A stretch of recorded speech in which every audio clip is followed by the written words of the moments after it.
주의 말씀이 저 여러분의 삶 가운데 함께 하시기를 주의 이름으로 부탁을 드립니다. 이번 주에 수능 시험이 있었어요. 그 수능 시험 하면은 참 기억에도 새록새록한데 많은 학생들이 아마 힘들었을 거고, 또 그것을 위해서 수고했고 또 노력하고, 또 그것을 위해서 하고 싶은 것도 참아가면서 중간에 포기하고 싶어도 참아가면서 그렇게 힘들게 고생하지 않았을까 싶은 생각이 드는데요. 어디 시험을 보는 학생들만 어디 힘들었겠습니까?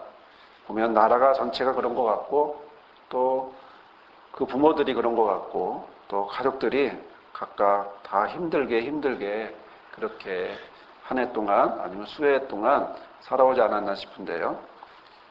여튼 좋은 결과들이, 그런 수고에 따라서 또 좋은 결과들이, 좋은 열매들이 있기를 바랍니다.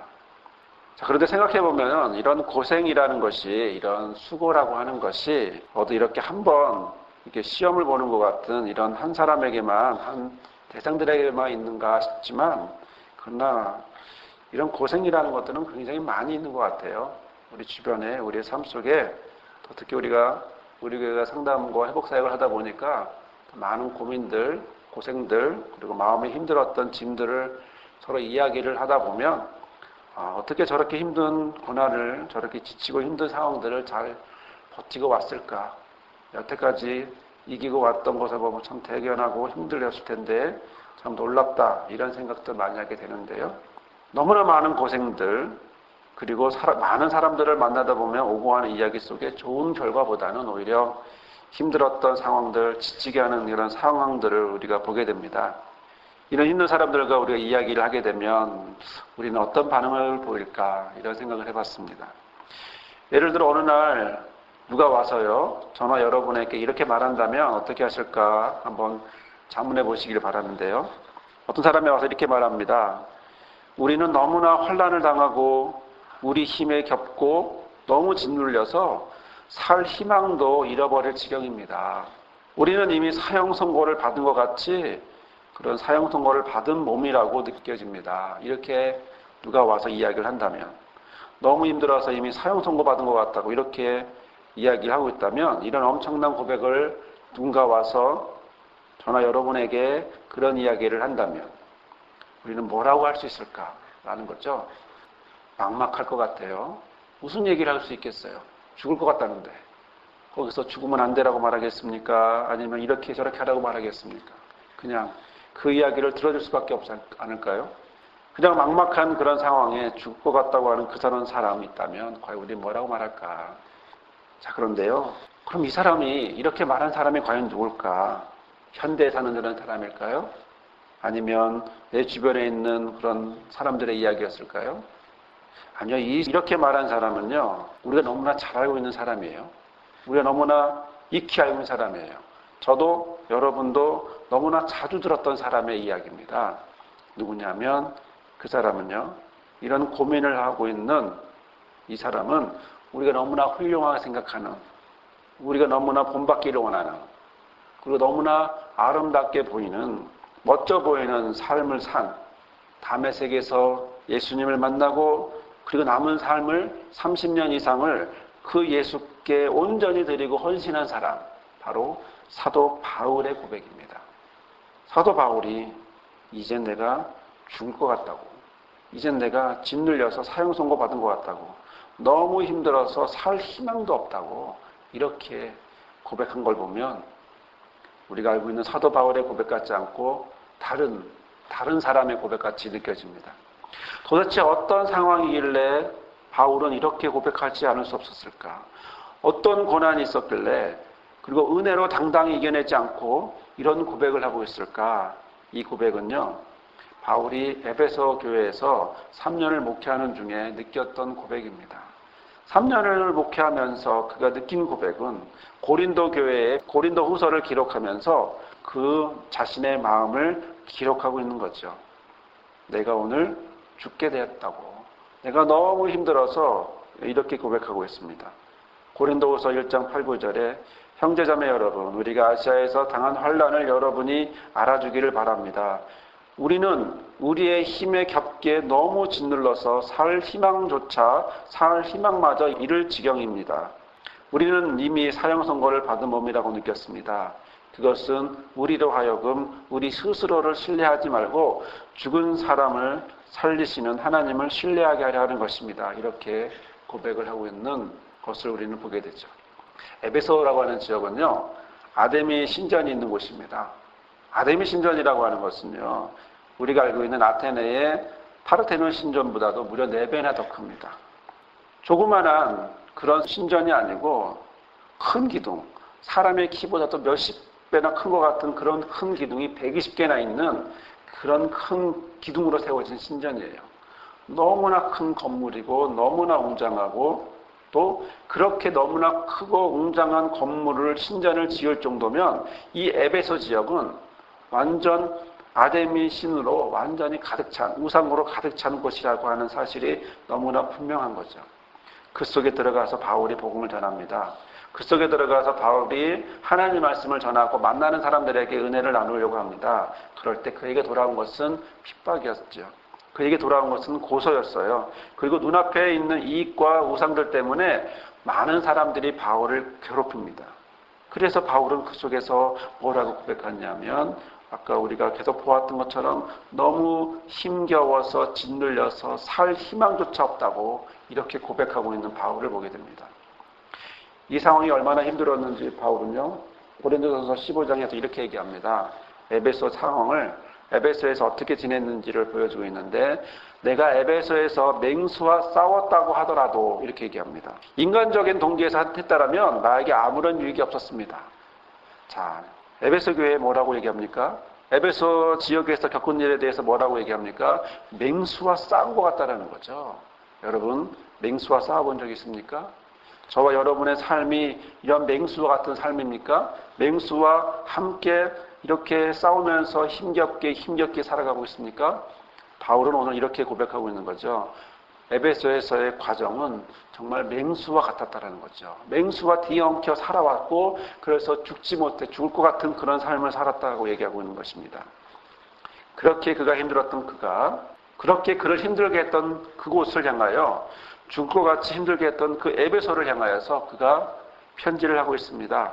에베소 교회가 바로 서고 바로 은혜 안에 하나님 말씀 안에 서기를 간절히 소망하면서 그가 에베소 교회를 향하여 쓴 내용은 오늘 특히 6장은 하나님의 전신갑주를 입으라고 하는 그런 말씀으로 되어 있습니다. 우리는 지난 몇 주 동안 이 말씀에 대해서 은혜를 나누었는데요. 바울은 먼저 세상을 바라볼 때 육으로만 보이는 육적인 것으로만 다가 아닌 영적인 세상, 영적인 시각이 필요하다고 얘기합니다. 그리고 나서 하나님의 전신갑주를 취하라고 합니다. 왜요? 영적인 세상을 나아갈 때는 우리의 힘이 아닌 하나님의 전신갑주가 있어야 되기 때문에 하나님 전신갑주를 취하고 그리고 그 전신갑주를 입고 세상을 나가서 영적인 세상을 이겨내라고 이야기하고 있는 거죠.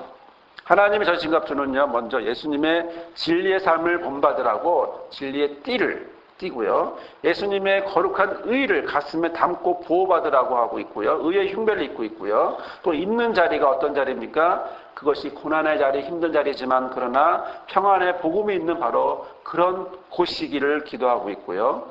또 우리를 보호하고 하나님의 뜻에 알맞게 믿음의 방패를 또 구원의 삶을 살 수 있도록 구원의 투구를 그리고 남은 한 손엔 하나님의 말씀, 성령의 검, 즉 살리는 말씀을 가지고 하나님의 전신갑주를 온전히 입으라고 그렇게 강조하고 또 이야기하고 있습니다.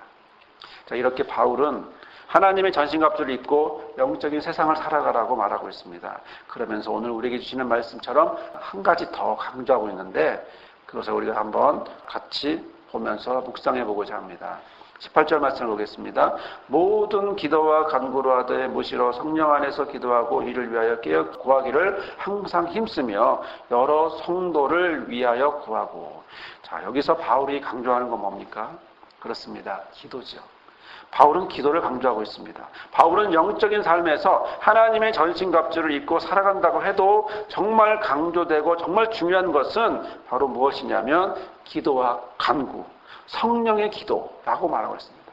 여러분, 멋진 차가 있어요. 아무리 멋있어도요, 꼭 필요한 것이 있어요. 아무리 화려하고 디자인이 멋지고 필요한 것을 다 채워놨어도요, 그 안에 꼭 필요한 것이 있어요. 뭐죠? 기름이죠. 기름이 없다면 그것은 단지 쇳덩어리에 불과합니다. 기도와 간구는, 성령 안에서 기도와 간구는 마치 기름과 같습니다.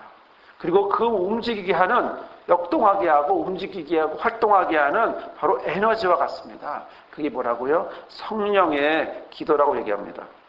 바울은 성령의 기도에 대해서 아주 간략하게도 말하고 있지만 그것에 대한 이렇게 말할 수 있습니다. 기도 간구는요, 조금씩 다른데요. 기도라고 하는 것은요, 하나님이 우리 하나님 되심을 인정하면서 예배하는 마음을 말하고 있는 것입니다. 그런 기도를 얘기하고 있고요. 간구는 우리가 하나님 앞에 기도하는, 간절히 바라는, 우리의 필요를 얻기 위해 간청하는 기도를 간구라고 표현합니다.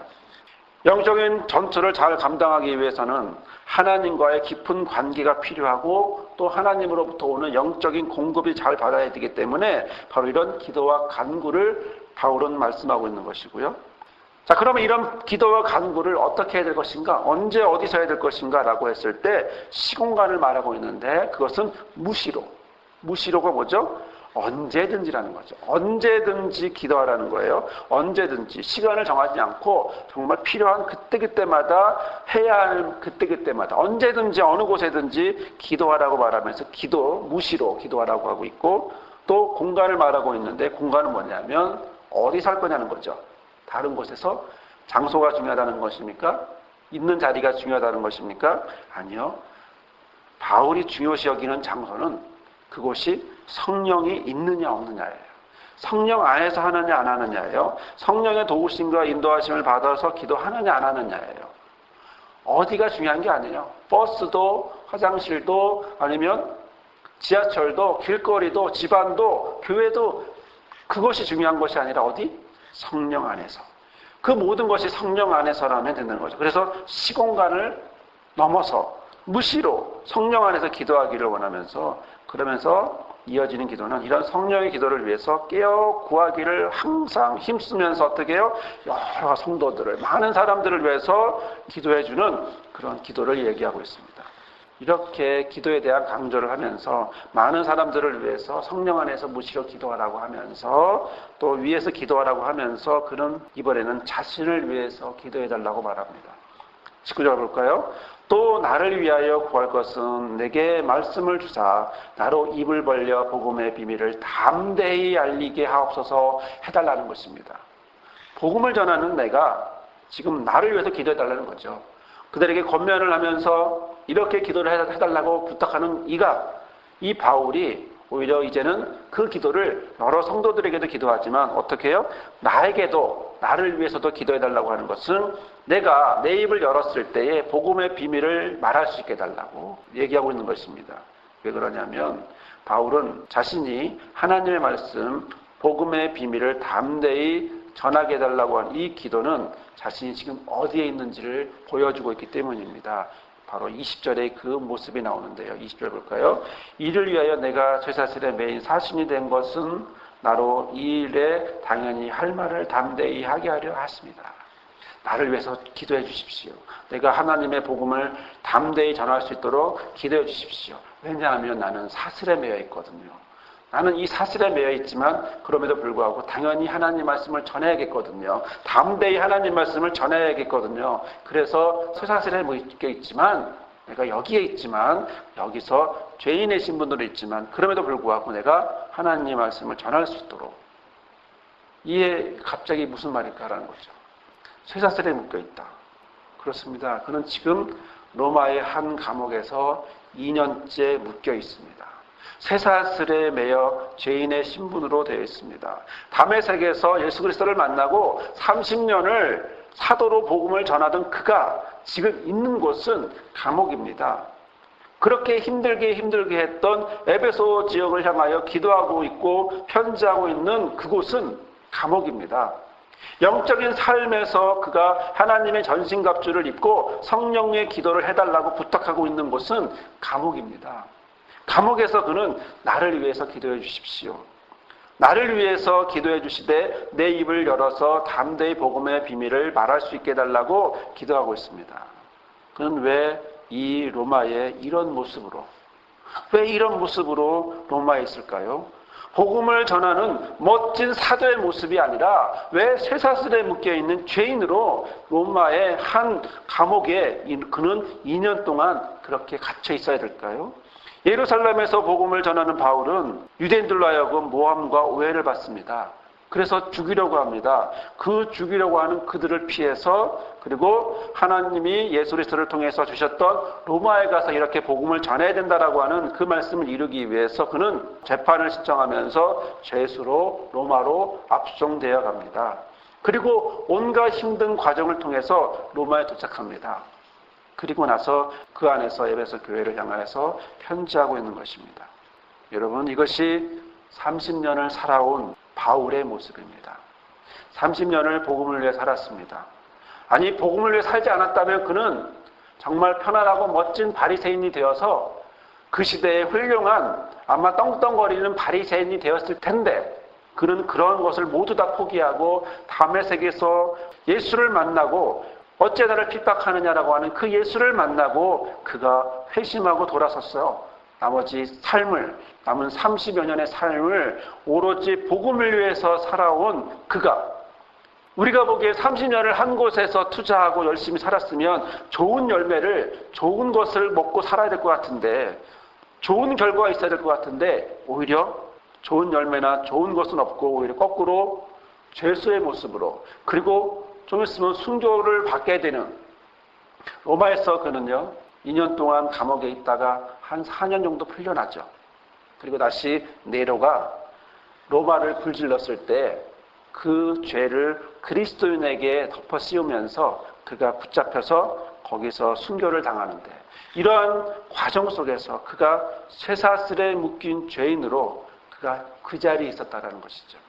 30년을 하늘문을 팠지만, 30년을 하늘문을 파고 좋은 열매가 있을 거라고 우리는 상상하지만, 그러나 바울은 죄수의 모습으로 순교를 기다리며 순교를 바라보며 그 순간 하루하루를 바라보고 있는 것을 보면, 우리가 생각하는 30년, 우리가 생각하는 열매, 우리가 바라보는 그런 결과는 아니라고 봅니다. 그럼에도 불구하고 그는 자세히 담대하게 말하고 있습니다. 뭐라고요? 자신은 쇠사슬에 매인 죄수라고 말하지 않습니다. 그는 쇠사슬에 매인 사신이라고 말하고 있습니다. 현실은 쇠사슬인데 죄수가 아니고 사신이라고, 하나님 나라의 대사라고 그는 그렇게 말하고 있습니다.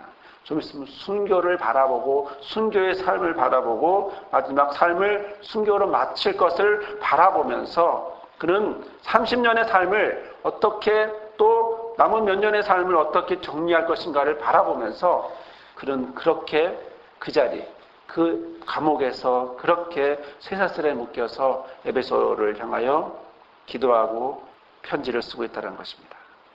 자, 그러고 보니 오늘이 교회 절기로 보면 추수감사절이네요. 한 해 동안 수고하고 땀 흘렸던 것에 대한 열매, 그 열매를 허락하신 하나님 앞에 감사하는 날입니다. 오늘 우리 어린이 교회 울타리에서는요, 한 해 동안 어떤 열매가 맺어졌는지를 하나님 앞에 드리기로 했습니다. 그래서 여러분이 보시다시피 제단 앞에는 과일만 올려놓은 것이 아니라, 하나 어린이는 태권도를 해서 태권도를 하는 과정에 딴 띠를 하나님 앞에 갖고 오고, 또 하나 어린이는 열심히 공부해서 그 상장을 가지고 오고, 또 메달을 가지고 오고, 또 그동안 하나하나 이루었던 열매들을 제단 앞에 드렸습니다.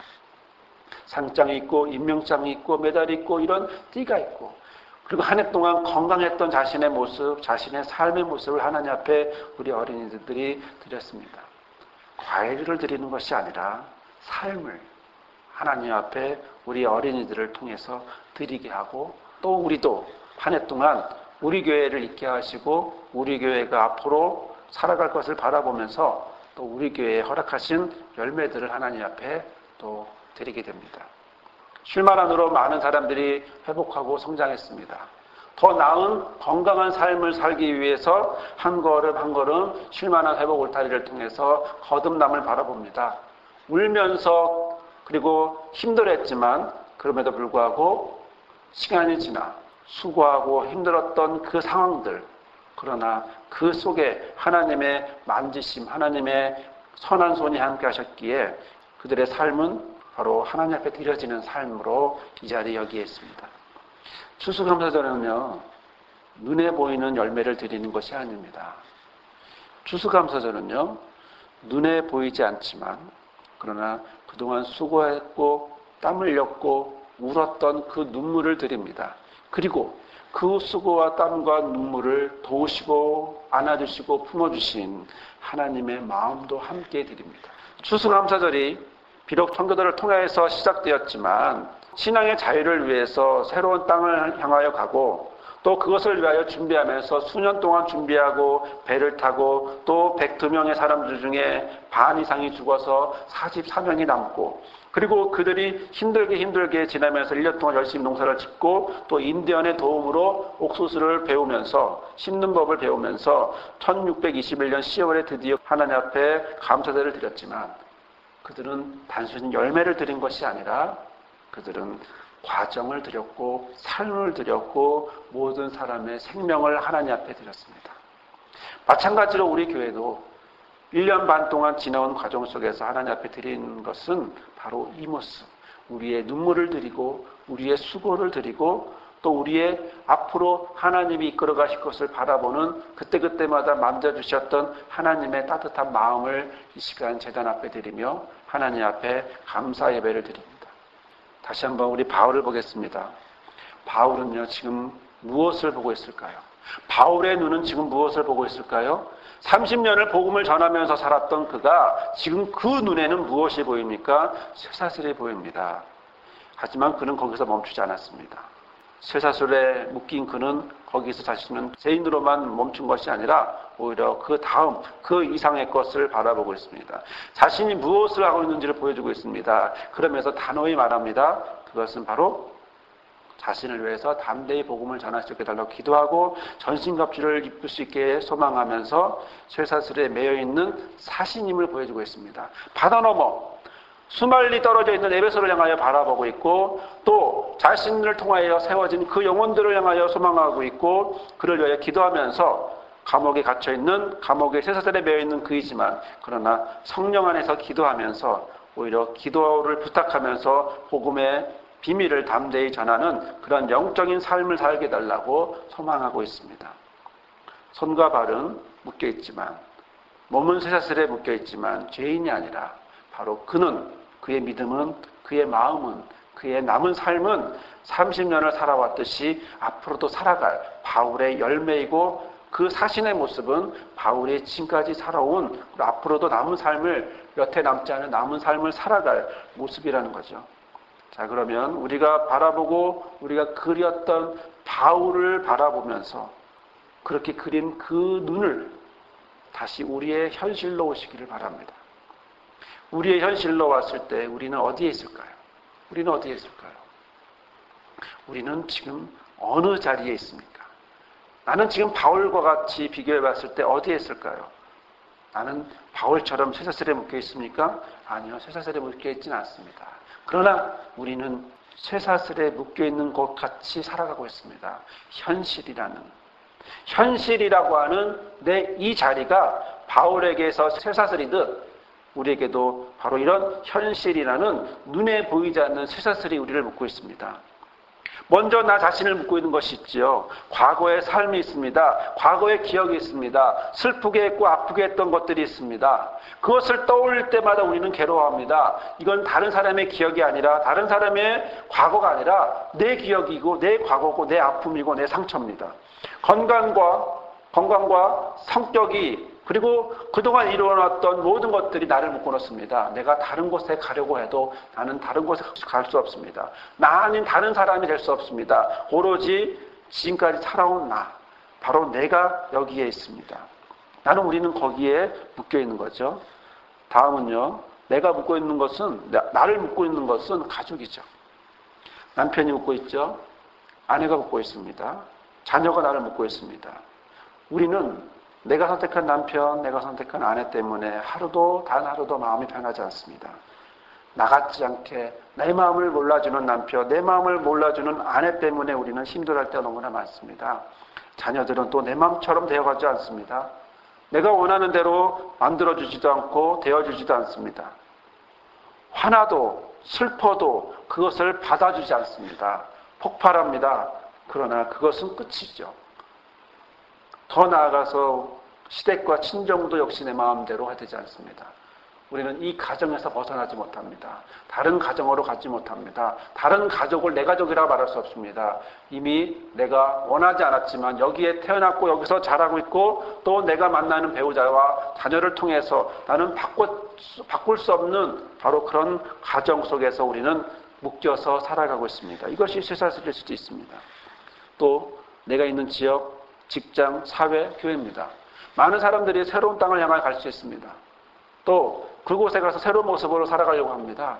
그러나 그것도 어디든지 바로 그곳은 바로 자기를 구속하고 자기를 제한하고 묶어두는 바로 그런 지역이고 또 내가 다른 직장을 원해도 또 이 사회 속에서 먹고 살기 위해서 애써도 결과적으로는 직장과 사회 속에서 있어야만 하는 또 교회 속에서 다른 모습이 아닌 바로 이 교회에서 우리 교회에서 순간순간마다 고민하면서 힘들게 또 그런 모습으로 살아가는 모습이죠.